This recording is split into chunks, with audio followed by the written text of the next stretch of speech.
Hello friends, कैसे आप सभी। मैं Shamsher Kaushik India news point पर आपके समक्ष एक बार फिर से उपस्थित हूँ। साथियों, आज आप पीछे देख रहे होंगे तस्वीरों में यहाँ पर विधायक जी और बहुत सारे अन्य जो लोग हैं यहाँ पर आए हुए हैं। जी विधायक जी नमस्कार। हाँ जी, क्या कहेंगे आज किस तरह का कार्यक्रम? देखिए कि आज का एक किसान सम्मेलन में हमारे बीच में प्रदेश के महामंत्री सुनील जी वत्स और कैप्टन अभिमन्यु जी, राजेंद्र शर्मा जी, जिला के अध्यक्ष, जिले के सभी पदाधिकारी इस सम्मेलन में आए हैं और सब किसानों को जागरूक करने के लिए, किसानों की आमदनी दुगनी कैसे हो, माननीय मोदी जी और मुख्यमंत्री जी ने जो चिंता की है उस बात को लेकर किसानों को जागरूक करने के लिए आज का ये सम्मेलन था।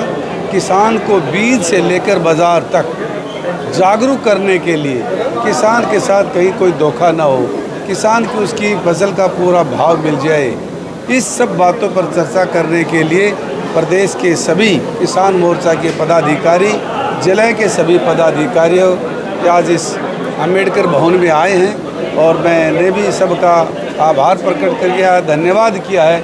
और आईटी सेल से भी यही निवेदन किया है कि आईटी सेल के माध्यम से किसान को ज़्यादा से ज़्यादा जागरूक करें, किसान को केंद्र और प्रदेश की वो सब नीतियों को बताएं। वो आईटी सेल से ही संभव है। किसान को जब तक जागरूक नहीं करेंगे तो प्रदेश और केंद्र की जो योजनाएं हैं उनको लाभ नहीं मिल पाएगा। और हमारे आईटी सेल के जो राष्ट्रीय स्तर के ऊपर राजेंद्र जी संभाल रहे हैं और हमारा सौभाग्य है कि अपने गांव के पाली से भी है। भट्ट साहब भी किसान मोर्चे में बहुत लंबे समय तक काम किया है, अच्छे अनुभव हैं। और अभी आपने सुना भी होगा कि किस तरह से आईटी सेल के माध्यम से हम नीचे से नीचे तक किसानों को जागरूक कर सकते हैं, भाव से लेकर बाज़ार तक, बीज से लेकर बाज़ार तक, ये सब बातों का सामंजस्य स्थापित करके किसान को कौन सी फसल बोनी चाहिए, किसान को कौन से फसल में ज़्यादा फ़ायदा है, इन सब बातों पर विचार विमर्श करने के लिए आज अम्बेडकर भवन में हम सब आए हैं।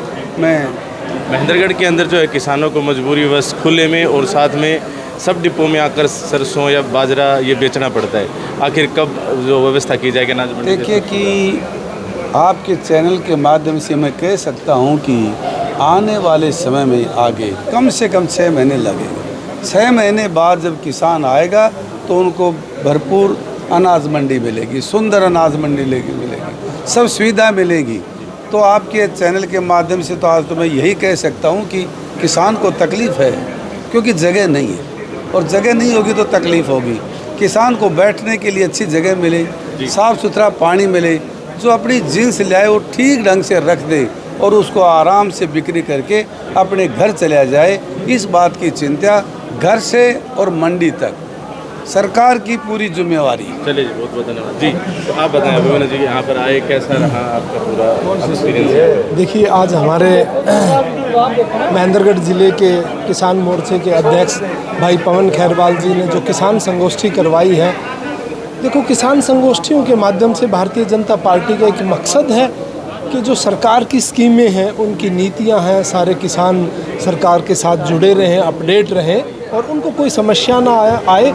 विधायक जी के माध्यम से हम यहाँ से जो किसानों की समस्याएं हैं माननीय मुख्यमंत्री के पास रखने का काम करते हैं और अपने किसानों को समय समय पर अपडेट करते हैं कि वो किसानी के साथ साथ पशुपालन करें, एफपीओ बनाएं, अपनी जो है फसल का बिचौलियों को छोड़ के अपनी फसल का कुछ ऐसा तैयार करें जो कि बाज़ार में सीधा बिके और उनको अच्छा मुनाफा आए। जी, इसी से जुड़ा हुआ एक और सवाल है जी, बहुत ही सिंपल सा, कि मिलेट्स को लेकर भी काफ़ी प्रचार किया जा रहा है, तो किस तरह की जो है ना जागरूकता शिविर आयोजित किए जा रहे हैं मिलेट्स के प्रचार के लिए? देखिए, सरकार समय समय पर जो है किसानों की संगोष्ठियाँ करती रहती है, किसानों तक मैसेज देती रहती है, किसानों को सब्सिडी प्रोवाइड करती है, फ्री बीज देती है, ताकि जो है मोटे अनाज, एक माननीय प्रधानमंत्री मोदी जी ने 2023 में एक आह्वान किया था कि लोगों को, हमारे पुराने जो लोग थे वो बाजरा खाते थे, चने खाते थे, तो उससे बीमारियां नहीं होती थी।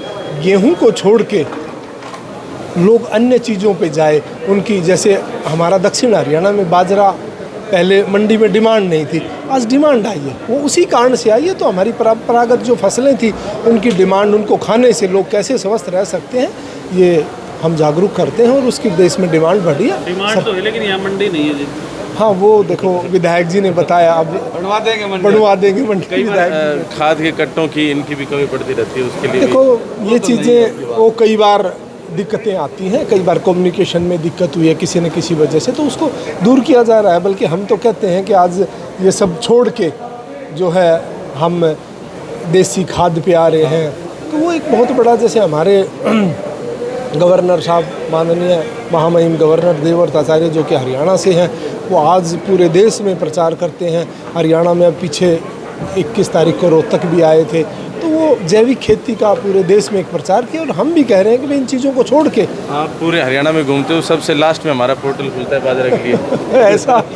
ऐसा नहीं है, हम सबसे लास्ट में बैठे हैं, ऐसा आपको लगता है। पोर्टल सच में ही लेट खुल रहे हैं। नहीं, कोई नहीं, लेट खुला है तो लेट बंद कराएंगे। हाँ, आप कह रहे थे चंडीगढ़ से बात लेट पहुंचे थे, इसलिए पोर्टल अब तो सोशल मीडिया का जमाना आ गया, IT वाले सर भी आए हुए हैं। पहले खुलेगा। देखिए, जो हमने 152 डी बनवाया है, यहाँ से रिपट के सीधा पहुँच जाते हैं, तो बात भी ऐसे ही पहुँच गई। धन्यवाद भी इधर आए हैं।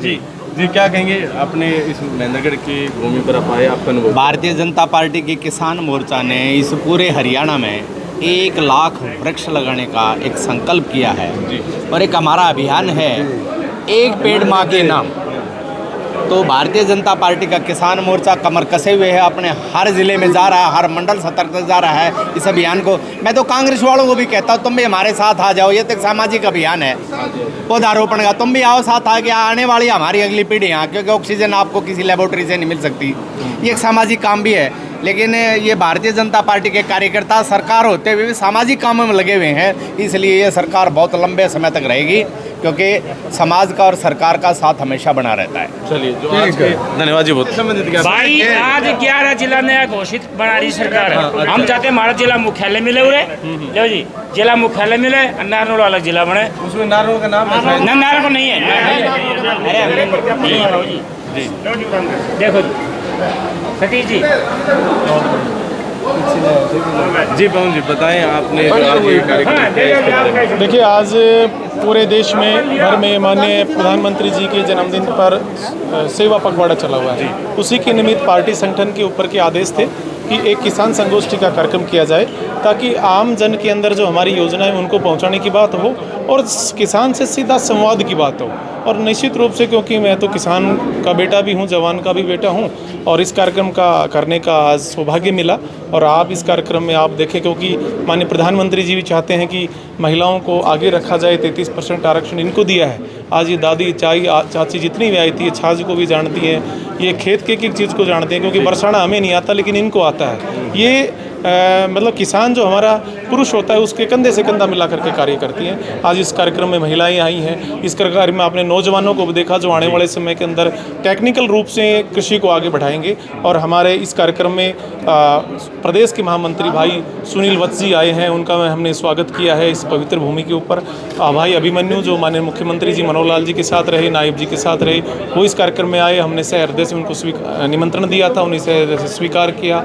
आज विधायक जी हमारे बीच में रहे हैं। और निश्चित रूप से आने वाले समय में किसी भी प्रकार की कोई भी जिम्मेवारी हमारी लगती है, चाहे चुनाव की लगती हो, चाहे किसान के समृद्धि की बात की लगती हो, हम प्रत्येक बात अंतिम पंक्ति में बैठे किसान के पास भी पहुंचाएंगे और अंतिम पंक्ति में बैठे गरीब व्यक्ति के उत्थान के लिए भी कार्य करती हुई भारतीय जनता पार्टी का एक किसान मोर्चा दिन रात आगे बढ़े। चलिए, बहुत बहुत धन्यवाद। थैंक यू, आप सबका आए, और आपका भी मैं बहुत बहुत शुक्रगुजार हूँ। समय समय पर आप आते हैं और हमें अपने चैनल के ऊपर दिखाने का भी एक प्रयास करते हैं, उसके लिए मैं आपका आभारी हूँ। धन्यवाद। तो साथियों, आज हम पहुंचे थे किसान संगोष्ठी के अंदर, जो महेंद्रगढ़ के अंदर अंबेडकर भवन के अंदर यहाँ पर थी। और आज काफ़ी बड़ा ये प्रोग्राम था। हमने पूरा जो है ना प्रोग्राम आपको दिखाया, पूरी कवरेज आपको दिखाई। कैसी लगी कवरेज, कमेंट बॉक्स में अपनी राय अवश्य दें। बाकी आप क्या सोचते हैं कि हरियाणा में किसानों के साथ किस प्रकार से किसानों को इसको ध्यान में रखते हुए भारतीय जनता पार्टी की जो सरकार है वो काम कर रही है, वो भी अवश्य लिखें। और इस तरह की और भी खबरें आपके लिए लाते रहेंगे। बहुत बहुत धन्यवाद। जय हिंद, जय भारत।